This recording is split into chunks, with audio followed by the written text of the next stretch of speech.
All right, everybody, just those coming in, thank you so much for deciding to spend Saturday morning with me. We'll get started. I'm going to probably start about 10:12, just because I know some folks come in a little bit late. So we'll start about 3 or 4 minutes, and yeah, and we'll kind of go from there. So uh, get your coffee ready, and we'll get to talk about a interesting but definitely a challenging topic in the next few minutes.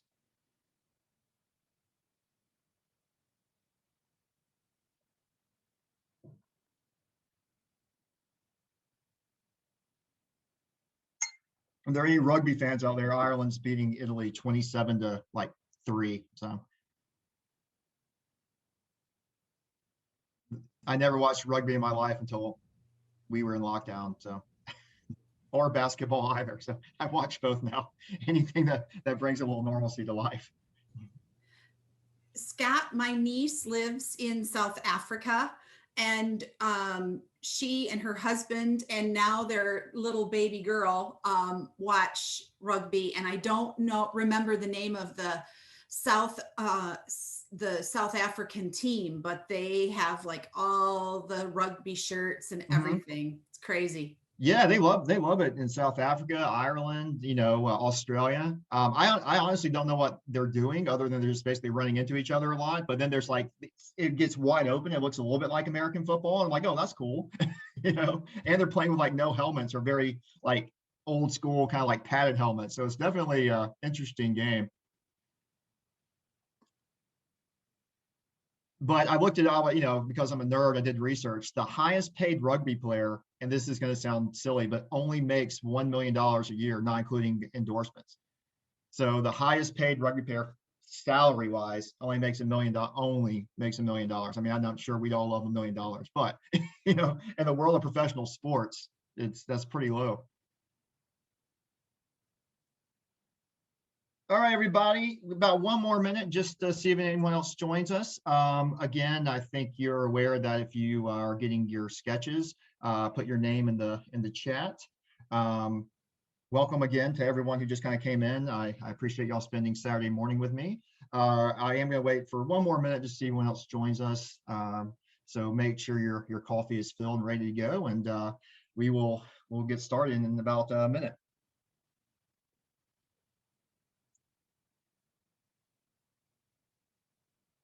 And yes, thanks for the fire up chips. All right, well, it's 10:12, so let's go ahead and get started. Again, thank y'all so much for joining me this morning. We're going to talk a little bit about a framework that I've developed with some of my colleagues about how to teach or talk about particular, I'm not going to say all, but particular historic figures in a step-by-step inquiry-based program or framework.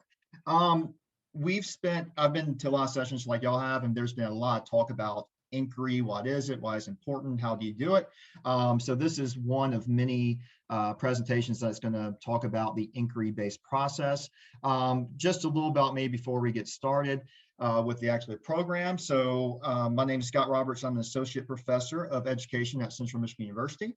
Prior to that, I was an 8th grade Georgia studies teacher from 2001 to 2011 with a 4-year or 2-year break when I went to grad school at the University of Georgia full time. Then after I finished my coursework at UGA, I went back to the classroom and taught for another 4 years. And then I went to the district office and worked as a social studies program specialist for Gwinnett County Schools, which is a suburb of Atlanta. So I did that for about 3 years and decided that I really wanted to become a professor, and did a nationwide job search and ended up at Central Michigan University, where I've been since 2013.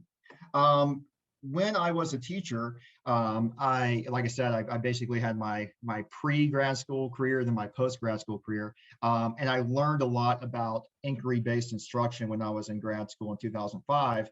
And I feel fortunate because I was able to take a lot of the ideas and theories I was learning in graduate school and bring it to my classroom my last 4 years. So a lot of my work is really developing inquiry-based lesson plans and ideas based on the work of Sam Weinberg, before and after the C3 framework to really help teachers bring relatively step-by-step inquiry lessons to their classroom. So I do a lot of writing and publishing about that, presenting that emphasis quite a bit. So I'm happy to share this framework with you all. And again, I'll give you access to a lesson plan that you can use and adapt to meet the needs of your own learners, as well as talking a little bit about some ways to evaluate historic figures, both some stuff I've written as well as others. So I appreciate, again, y'all coming. So let's go ahead and kind of get started. So basically, a few years ago, because of the work I've done with inquiry-based instruction, I was asked by a colleague to develop some sort of K-3 framework that would help younger students evaluate historic figures. I've done a lot with movies or using film in the classroom. I've done a little bit about using county names to learn more about important local women in your state's history. But because of this work, I was asked to kind of develop this framework. And again, I did the review of Lit, and there was a lot of stuff out there for how to evaluate historic figures, but I just never found a lot about the younger grades, K through 3. So I asked a couple of my colleagues to help me. They were early, I'm more of a middle school guy, but they were more early elementary to come up with this framework. So we got together and we came up with the framework. We used it in our methods classes. Steph out in the Western Washington University was able to get some teachers to work with the framework. So we developed what we thought was a pretty good framework about how to evaluate historic figures in the early elementary classroom. Based on that work, I was then asked to do another research project where I did use the framework for 8th grade Georgia studies that I used to teach. And we had an 8th grade Georgia studies teacher use this framework in his classes as well. So we've had some field testing, if you will. Unfortunately, we wanted to have more information about how this framework would actually work. And then, as we were talking prior to the session, COVID hit, and my university basically said we can't work with quote unquote human subjects anymore in our IRB. So our research on this has kind of been halted due to COVID, but there are some teachers out there using this framework, and this is similar to something I would do as well when I was a classroom teacher. So again, that's where the idea of the great, not so great framework came from. All right, so the one thing that we tried to do with this framework is we wanted to make something that wasn't necessarily good or bad or pro-con, even though it's kind of a dichotomy kind of title, great, not so great. We felt like it should be more nuanced, right? Because historic figures are nuanced. Every historic figures have some great things about, not every, sorry, but most historic figures have some great things that they did or they accomplished. But they also had some things that weren't so great. Maybe it was a personality trait that wasn't so great. Maybe it was, again, something that some decision they made that wasn't so great. Maybe something that they did during their time period seemed like it was good back then, but in our today's world, we don't view that as being acceptable. So we try to come up with this idea of a nuanced kind of approach to looking at historic figures. We'll talk more about this in a second because I have a continuum I'm going to show you at the end about which figures to choose that fit best for this framework, because sometimes it's hard for administrators or parents or those outside your classroom to get the nuance of it, but it's definitely something to keep in mind. And again, we wrote, and I attached it to the session, a nice continuum to use when you decide which historic figures you want to use this particular framework with. Another thing you can do with this framework is you can look at not necessarily the historic figure themselves, like their character traits, but you can look at how they're portrayed in like textbooks or how they're portrayed in our common understanding of this historic figure. So I attended a session the other night that was fantastic, and the presenter talked about both Rosa Parks and Martin Luther King Jr. And what she said was, again, when MLK was kind of like the primary focus of a textbook, people don't realize all the other civil rights activists that worked in the movement. So, again, it kind of takes away from them. It's not anything that MLK did, and it's not, a bad character trait, if you will, but certainly the way we portray MLK in textbooks, and this was also based on Derek Aldridge's work, it takes away from all the people who are part of the movement as well. It gives us some kind of a myopic understanding of the civil rights movement.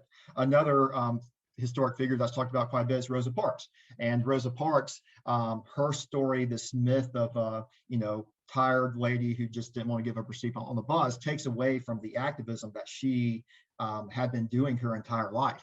And again, this myth really changes the way that we see how involved she was with the civil rights movement prior to the Montgomery bus boycott. So again, if you use this framework for that, you're not looking particularly at Rosa Parks herself, but you're looking at the myth making behind Rosa Parks. So when we initially came up with this framework, that's what we were kind of thinking. But again, the realities of the world made us reevaluate this process. And again, we developed a continuum to help y'all decide which historic figures to use and what in the lesson plan that I'm about to give you in a few minutes. So if you keep that in mind, we just envision something more nuanced, but there are some things to think about when you decide to use this framework with a historic figure.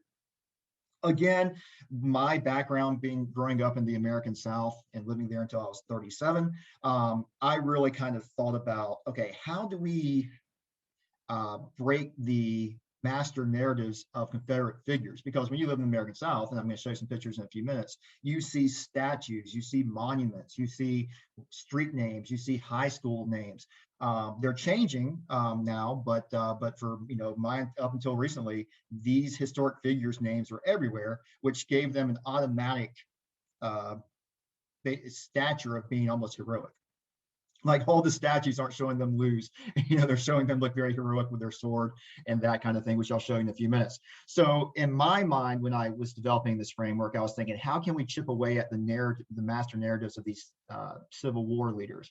And then ironically, I guess, at the same time I was thinking about this, Charlottesville happened, all the talk about tearing down statues and monuments happened. So this all kind of happened around the same time. So that's kind of where I was going with this framework. So again, just a little bit before we get into the actual lesson, I don't want to bore y'all with too much theory on a Saturday morning, but I do want to kind of talk a little bit about where we're going with this. So again, at the end, I'm going to save time to show you this Word document that y'all have access to talk about 13 questions to think about when studying a historical figure and using this particular framework. So I'll talk more about that momentarily. But what I was kind of saying about the historic and the theoretical aspects of this. So in 2017 and beyond, there was a lot of news coverage and images of people tearing down statue, again, you can see folks tearing down probably some cheaply made Civil War monument that was probably made between 1890 and 1920 during the era of Jim Crow, and celebrating the fact that it was torn down. But again, growing up in Metro Atlanta, on the right-hand side there, you see Stone Mountain. And Stone Mountain, we see all the people sitting there about to watch the infamous laser show, or maybe famous laser show, I don't know. And you see these folks in front of this giant carving of 3 Confederate leaders, Jefferson Davis, Robert E. Lee, and Stonewall Jackson. And they literally, I don't know if you've been to Atlanta to see this, but they used to have a laser show where basically these historic figures were the ending point, kind of like the end of the show, where everybody cheered to the song Dixie and stuff like that. And these were laser animated figures, which is pretty interesting. I'm sure you can probably find the old laser shows on YouTube now. But so what I was thinking is like, okay, initially as someone who's from the South, who's embarrassed by this attachment to the Confederacy, I was initially great, tear those things down. It's they're kind of an embarrassment. They obviously, I know why they were made, when they were made, what they were made for, but a lot of people are attached to these things. And then I started thinking about this monument, and I was like, okay, how are we going to address this? Because again, I would see that I lived literally 10 minutes away from my house I grew up in. I could see this every day on the bus when I was going to school. So how are we going to address this? Because there is a lot of heroification of these figures in the American South. And I'm not sure if the best approach is to tear everything down, because if you do, that automatically makes the other side think that there's, though it's our Southern heritage that they're trying to tear down, or it's history. They're not really talking about history. That's one of the arguments you get from the other side is, they want to tear down history, even though, again, these were made like in the 1890s and 1920s. So what's a way to go about doing this? And this is why I kind of developed the framework. There in the center, you see is in Decatur, Georgia. You see a Confederate monument and you see the sign right next to it. And I'll show you what the sign says now. So the sign basically, because in Georgia at the time, I don't know if they changed or not, I haven't lived there in years, but it was illegal to tear down Confederate monuments. You were would be fined and put in jail for a bit if you tore them down. So what the city did, because they couldn't tear down the monument, was they literally put a sign next to the monument, letting people know what that monument was for, who made it, when it was made, why it was made, how it was made, what people were thinking that made it prior, in 1908 when they did it. So again, I thought this kind of middle ground where you're actually keeping the monument, but you're talking about what the monument meant, was what I kind of wanted to do with this great, not so great framework. Understanding the other side a bit, but really, having people come up with able to make up their own minds about what that monument was about, why it's there, and the impact it had on history. I don't necessarily think we can do this for everything. And again, my initial reaction when things get torn down is yay. But I do, again, being from that area, know how people react to that. And again, I kind of wanted to come up with something that would help younger kids chip away at these master narratives without necessarily trying to break everything with a sledgehammer. But I would recommend, I'm going to give you access to this PowerPoint if you email me, but do read this in full. It gives you a good understanding of another approach to dealing with monuments and things that for people that weren't necessarily the people that we want to look up to these days. Okay, so let's talk a little bit though about our Michigan standards. Depending on the grade level, I like the Michigan standards a lot. Becky's listening to me say this now because I do like the standards, and I like how they're open-ended, right? A lot of especially the early grade standards, they're not like, here's a list of historic figures you have to talk about. So for the early grades, you're able to bring in local figures, just like our keynote said the other night, or figures you think are important. So there's ways to bring in these figures that may not necessarily be talked about a lot, or people that you think are super important that should be talked about. So again, the standards are good. Just know that there's a lot of heroification. Sorry, that's a typo. I'll change that. Heroification of historic figures at the elementary level, meaning you only look at the great of these people. You don't look at the not so great. You only see that they're super important. They did really great things in the history of the United States or in their local community, but you don't really look at the other side. And so I think that, again, with these open standards, you do have this ability to look at both perspectives. I think it's important that elementary level students, K through 5, as well as 6, 8, if we have any middle school folks, or even high school folks with us today, that they understand that nearly every historic figure has made some great and not so great decisions. Again, like we talked about prior to this, some of the myths and legends we tell about historic figures is not so great. And again, many historic figures have made decisions that we can applaud on one hand, and we can critique as well. So again, we want to get our students thinking about this. Now, depending on the age level, there are different ways to approach it. I'll talk about that in a few minutes. But we do want to start thinking about both the great and not so great of these historic figures. Because if you read one book I'd highly recommend, even though it's old, you should still read it, Lies My Teacher Told Me by James Lowen. The original was 1995. He had some new editions since. Really talks about specific historic figures like Helen Keller and Christopher Columbus and folks like that, to really give you a sense about how they're portrayed in our history and some of the things that we should know, and definitely let our students know about these historic figures. Okay, so I took a 5th grade standard, but for all my K through 4 folks, we'll give some ideas as well. But in this Michigan standard for 5th grade, you actually do have a list of figures that they have to learn about. And these figures are the founders, if you will, including George Washington, Thomas Jefferson, Ben Franklin, Patrick Henry, Samuel Adams, and John Adams and Thomas Paine.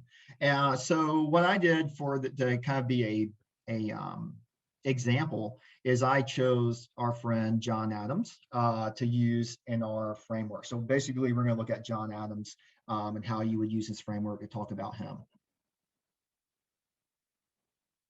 Okay, so when I write, especially when I write inquiry-based lesson plans, I always think step by step by step. I'm a pretty simple guy, and I think everything I do is I'm going to do this first and do this second and do this third, including like, how to make coffee and cereal. So I think in steps. So everything I write is a lot of it is steps. So in this framework, and if you wanted to talk about historic figures in your classes, grades K through 8, this is how I would do it. For older students or even with the younger students, the first thing I would do is I would do something where you only focused on the positives or the greats about the historic figure. One way to do it, and there's tons of templates online, are historic figure trading cards, right? Basically, the front of the card has the picture of the historic figure. On the back, you have their birth date, their death date, and usually it's something like, 3 facts about the person, or why is this person significant, or why is this person important. So these templates basically look kind of all the same. And I don't know if you're aware, but trading cards are back. Back in the 90s, I used to collect baseball cards, or 80s and 90s. But kids, are definitely back into collecting cards. So this may be something that kids may find interesting. So basically just do a quick, let's get the background information about this person. Any way you want. Again, I would recommend maybe a trading card because that's something that kids can relate to. And I would have, when I taught 8th grade, I'd actually have them make full sets of trading cards. And then we'd have a trade day where they would have to trade cards to get a full set of their classmates' cards. And they would have to actually use the appropriate language to talk about these historic figures. So they would say something like, I will trade you my John Adams, the second, and they had to get the fact, the second president of the United States, for your Thomas Jefferson, who was the author of the Declaration of Independence. And the other kid had to repeat and say, I will gladly trade you my Thomas Jefferson, who was the third president of the United States, for your John Adams, who was the, a member of the Continental Congress, or something like that. So they would just basically trade these cards as well. So a little fun activity, not part of this framework, but something you may want to consider down the road. So once they do the trading card and they learn more about the background information of this figure, then you can kind of move on to step 2. Now, if you do none of this framework, or you don't think this framework will work for you, I would highly recommend that you do at least step 2 and step 3 with your students, because again, this will help them think about other perspectives on things. So what you would do is you would basically have your students compare the great and not so great of everyday things. So here's an approach you can do: dogs and cats. Some people are dog people, some people are cat people. So basically you have your students, write down a piece of paper. What pet do you prefer, a dog or a cat, right? So basically half your kids, or you never know, but 60, 40, 30, 70, whatever, maybe 50, 50 will write dog. The other half will write cat. And then you put them in groups. I always recommend small groups over large group if you can. So 3 or 4 students as opposed to, more than that. And then basically have your small groups of dog people write down everything great about dogs. They wag their tail when they see you, they're loyal companions, whatever. And then the cat people do the exact same thing. They write down everything great about cats. Okay, but then in step 3, you flip it. All right. And then you have your students come up with, okay, you're a dog person, but why would people like cats? What are some great things about cats? You may not be a cat person, but why are some great things about cats? And then you let the other groups who are, dog people or cat people do the same thing about dog. So you're basically looking at the perspective of the other group and why they think cats would be better than dogs, even though you are a dog person. So again, in the idea of understanding and evaluating historic figures, at grade K, you can do this. At grade 1, you can do this. That's not good Canadian. In first grade, you can do this. In second grade, you can do this, where you actually just do step 2, step 3, and then another thing I'm going to talk about in a second. But again, just getting them to understand that other people have different perspectives than they do.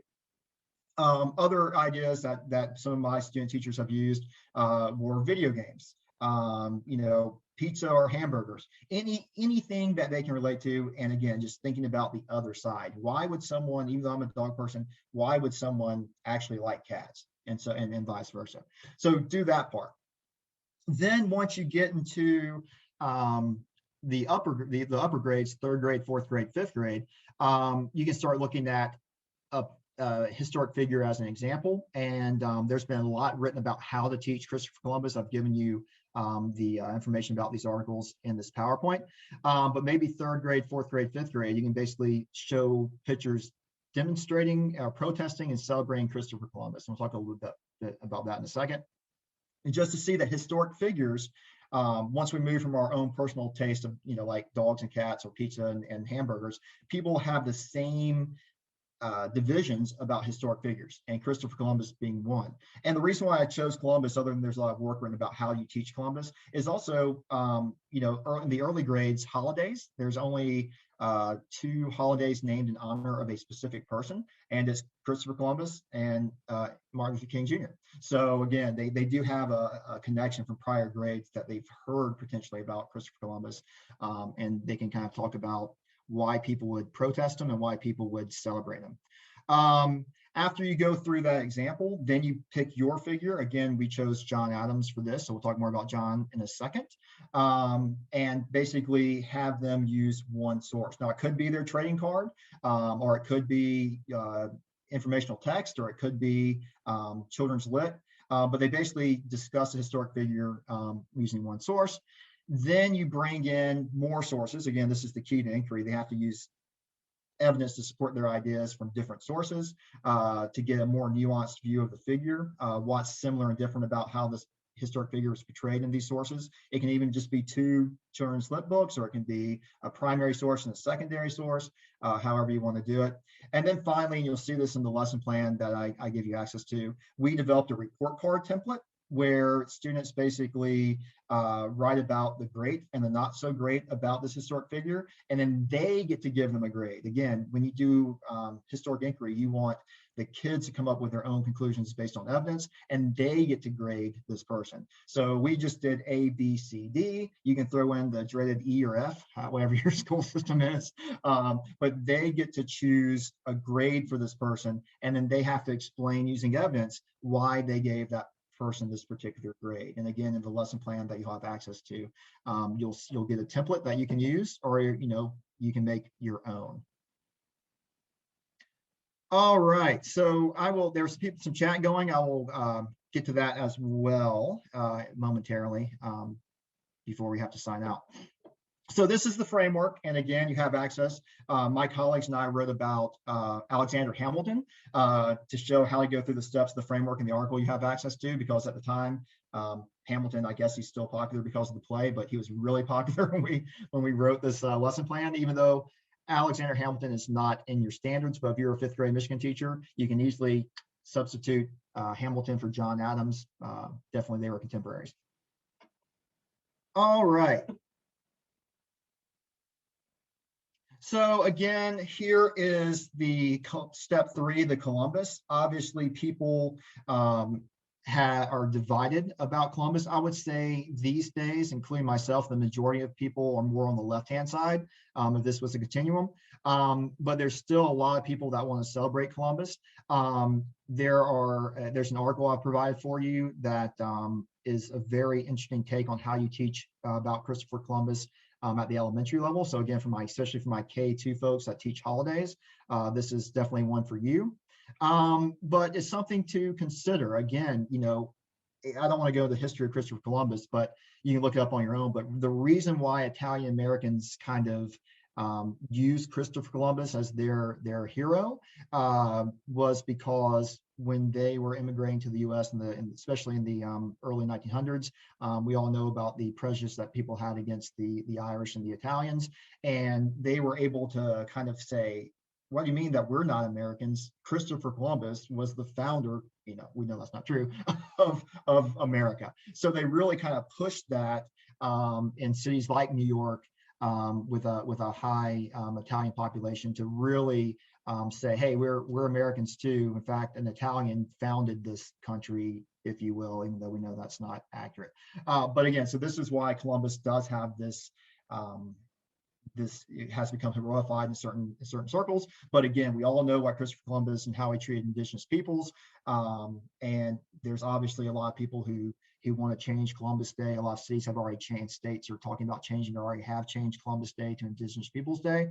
So again, this is a good starting point to let third graders and up see that people have different perspectives about historic figures and what their perspectives are and why they have these perspectives. And again, I think at this age, you just want kids to understand that people see the world differently, whether it's about dogs or cats or historic figures like Columbus or whatever. So again, but again, read this article. It really does a good job of talking about how to teach Columbus at the early grades. Okay, so we talked a little bit about using children's lit, so I wanted to give you some places to go to find children's lit. Again, I was fortunate enough to be selected for the National Council of Social Studies Noble Trade Books Committee. This was my first year. I got 2 more years on the committee left, and it was fantastic. I got to read 250 or so children's lit books over a wide variety of topics. If you ever get the chance to read Radium Girls, I highly recommend it. And then there was another book that I can tell you later about the Flint water crisis that for middle level students that I found to be fantastic. So email me and I'll give you some ideas based on my reading. The actual list comes out later, so you'll kind of see these books as well. But you actually have access to old, you have to be an NCSS member to get the latest list, but you have access to all the old ones. So if you're looking for children's lit to use in a great, not so great evaluation lesson plan, highly recommend you take a look. I've given you some links to the 2019 and 2018. And again, tons and tons of books. These have all been vetted by teachers, professors, and they're basically made the list out of hundreds of the best books to use in your classroom for that year. So again, if you're not familiar with the NCSS Noble Trade Book list, highly recommend it, and a great place to find literature if you're going to do this type of evaluation of historic figures.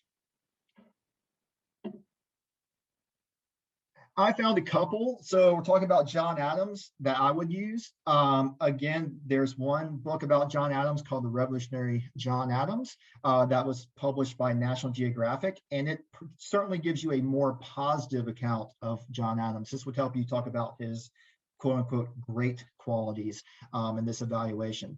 Then there's another book that I looked at called Worst of Friends, Thomas Jefferson and John Adams and the True Story of an American Feud.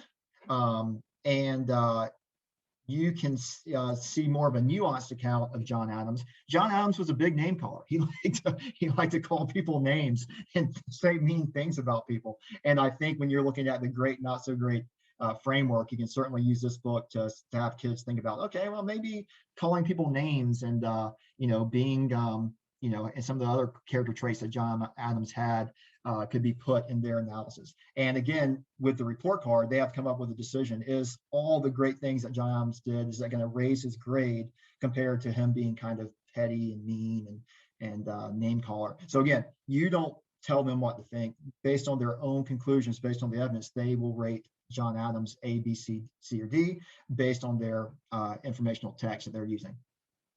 But again, both these books are good starters. There's tons of books about John Adams for kids. These are just two that I think would be a good place to start if you're going to actually look, if you're a fifth grade teacher and wanted to do this with John Adams. Okay, so based on the book, and I would do this with the kids too. If you have younger kids, you can do this to the whole group, or kids can kind of do this on their own based on their reading for kids in the 3rd, 4th, and 5th grade. But what are some greats and not so greats about John Adams based on these books that I used in my own prior knowledge about John Adams and the miniseries, which is amazing, and the book I read, that miniseries is based on. But some great things about John Adams: he was a Revolutionary War leader, not a general, but he was, a leader during the Revolutionary War. He was the first vice president of the United States and the second president. That's a pretty high honor, even though he hated being vice president. He thought it was the worst job ever, but something to think about. One thing that was striking to me in my research for this is even though the majority of the colonists were against those involved in the quote unquote Boston Massacre. He felt that the soldiers who fired to the crowd deserved a fair trial.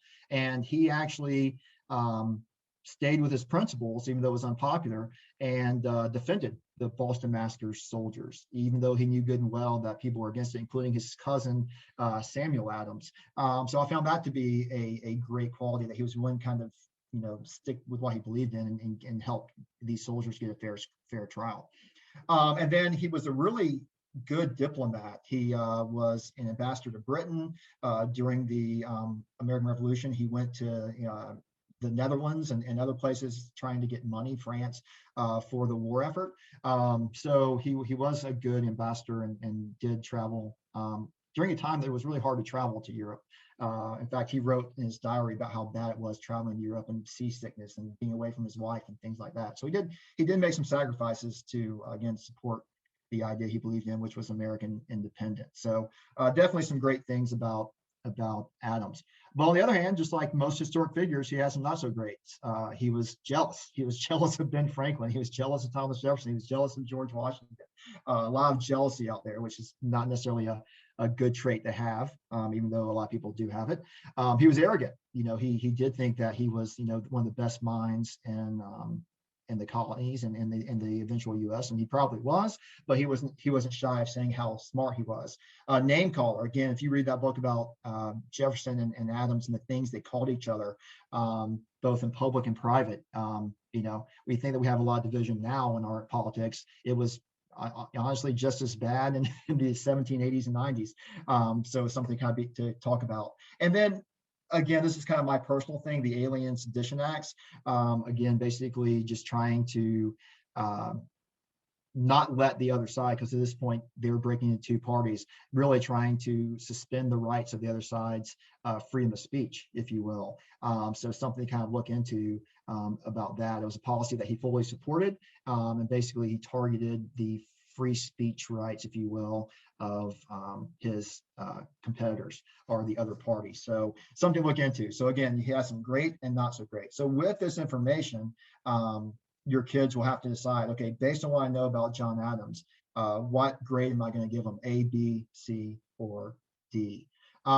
Just out of curiosity, I think we have a little time. In the chat, based on just what I gave you and your background knowledge about John Adams, what would you think either you or what do you think your kids would rate John Adams based on this list? So in the chat, if you don't mind, give him a ranking, A, B, C, or D. What would you give John Adams?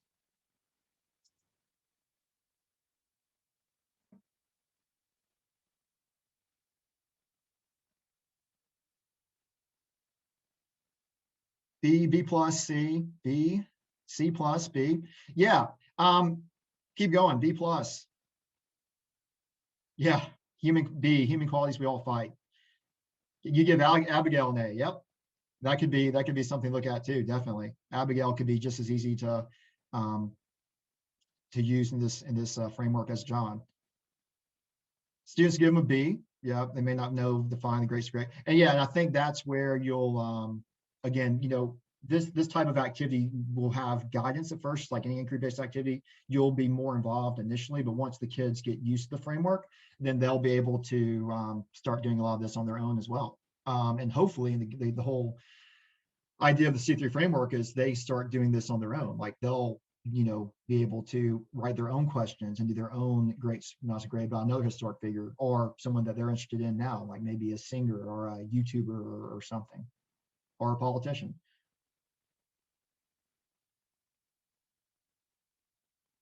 Yeah, so some people are, higher grade, and it's great because the other thing in real life, my dissertation was about the portrayals of presidents in state history textbooks. So I analyzed 42 state history textbooks from 14 different states, and even like C-SPAN and CNN and historians making lists of the best presidents, 1 to to the bottom of 40, 46. So people do still rank presidents, and again, you can show them your kids after they do this. You don't want to change their mind, but you can say, okay, well, you gave John a B or a C, and this is where he ranks on the last the 2019 presidential, whatever, the 2020 presidential rankings list. Yeah, I think Johns is like right smack dab in the middle, but I can't quite remember where he falls. But that's definitely another source you can use after they go through the process. All right. Well, thanks for being involved in the chat there. But again, you can see now. Again, if we had obviously more time, if we were together, I would actually make you read things about items and not give you the list ahead of time. But I did want to kind of show you the ending, if you will, of the framework. All right, a few more things before I go into the continuum, because I have until 11. So great conference sessions. If you weren't able to make these, I would highly recommend you watch the recordings, all about inquiry, using primary sources, using secondary sources, talking about master narratives and heroification of historic figures.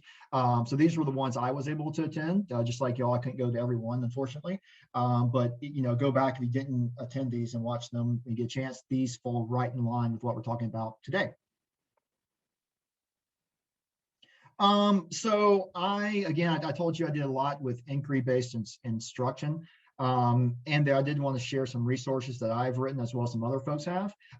If you have not gone to the C3 Teachers website, tons and tons and tons of inquiry-based lessons for grades K through 12 that I would highly recommend taking a look at. They have it organized. They're written by teachers in New York State, so you can certainly adapt them. And they do have first grade inquiry lesson plans, second grade inquiry lesson plans, kindergarten inquiry lesson plans that are easy to follow. Now, again, I don't believe in scripted curriculum. I obviously think that every teacher should be able to take an idea and make it their own or adjust it to meet the needs of their students. But if you're still kind of like fuzzy about how to do inquiry and you want some ideas, C3 framework would be the place I would recommend you go. Again, I have several of my inquiry-based lesson plans here. Most of these are available to the public. The only one that's not is my book, Hollywood History. But again, we have tons and tons of inquiry-based lessons about Hollywood film and how to bring it to the classroom. But you can find it in your local library. So not saying to buy it, but you should be able to find it somewhere. If you're still a grad student, you get an e-copy probably at your university if you want to take a look at any of these books. And then the Stanford History Education Group, more for older students, but you can probably use some of the work in 4th or 5th grade. They have over 75 U.S. history lesson plans that are inquiry based, and for any world history teachers, 6, 7, they have I think 45 or 50 world history inquiry based lesson plans that you might find to be useful as well.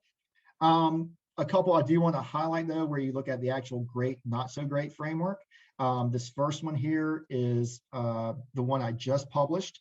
This was about looking at Southern segregationist senators. This was for 8th grade, but this uses the great, not so great framework, which is an extension of the C3 framework.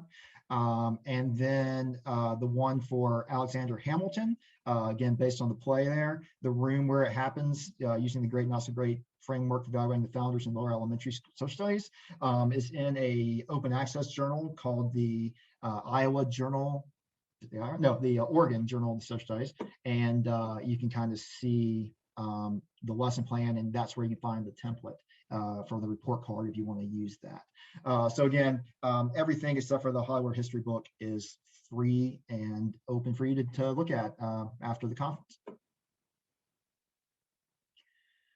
Here's all the references. So again, if you're interested in anything that I discussed in the lit review at the beginning, there they are. Again, highly recommend looking at some of these, especially if you want more context and information about how to do inquiry-based lessons. Really, really good stuff out there that will help guide you through the process. Maybe some summer reading for you. If you have any questions, ideas, suggestions, we'll talk a little bit. We still have some time, but we'll answer questions at the end too. But please email me at my work email, cmish. I'm also the only person in America, I think, with a Hotmail account. So you can email me at my Hotmail account too. that's where everything basically is merged together. Also, if you want to take a look at some stuff I've done and written, LinkedIn, you can find me on LinkedIn as well. Not sure if you're familiar with LinkedIn, but I highly recommend it. They have so many educator groups, if you're a fan of history, which you probably are since you're at this session, groups about history that you can join and have conversations with others about these topics. There's Twitter, there's Facebook, there's all these things, but I find LinkedIn tends to be, it's thought of as a more of a professional social media. So I highly recommend, if you don't have a LinkedIn page, look into that and look at all the groups that they have about teaching history at the elementary and secondary level. Okay, so without further ado on that, I do want to talk a little bit, while we have time, about our continuum, because again, like I said, there's the theoretical piece to this, but there's also what you may want to think about if you're actually doing an evaluation in your classroom. We certainly understand that that there could be some things to think about. So we basically revisited this framework, and we came up with our continuum, along with some questions to think about. Now, you have access to this. I'm not going to read it word for word just because of time. But again, you have basically the great, not so great historic figure selection, 13 things to consider when deciding which figure you want to use. Now, you obviously want to talk about these figures, but we're not saying you should do the great, not so great evaluation for everyone. Certain figures fit better in this framework as opposed to others, right? And we'll talk a little bit about in a second. So here are some questions to think about. What's your rationale? Is this person in your standards? You always want the backing of people in your standards. Can I locate at least one primary and one secondary source about this person?